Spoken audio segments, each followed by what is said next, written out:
Goedenavond iedereen. Mijn naam is Sergio Herman, kok van beroep. En jullie kennen mij ongetwijfeld wel van op tv. Ik meen hier ook sommige gezichten te herkennen die al een keer komen eten zijn bij mij. Voor anderen is echt een absolute aanrader. Hè.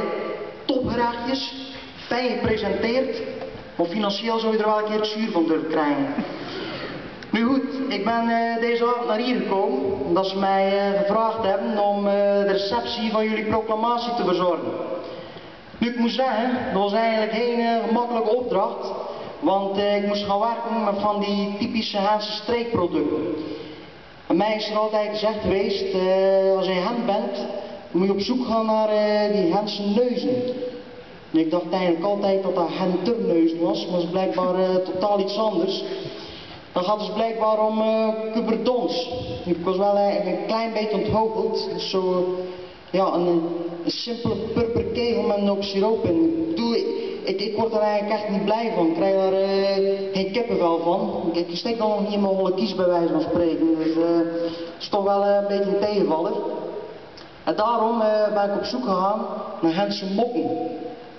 Maar ik vond die niet. Ik heb dan aan een West-Vlaamse student gevraagd, ik zei, waar vind je eigenlijk die Gentse mokken? En die paljas heeft mij godverdomme naar het laatste straatje gestuurd.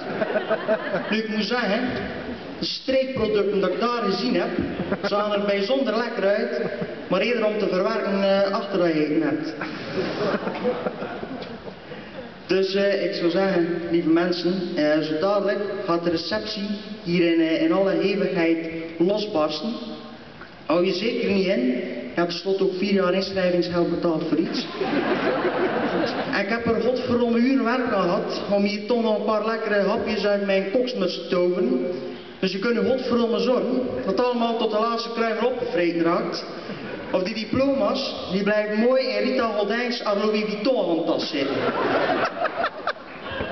Lieve mensen, geniet van de receptie. We gaan beginnen met een kleine amuse-gueule. Voor de mensen die geen Frans gestudeerd hebben, dat is amusement in je bek. Geniet ervan.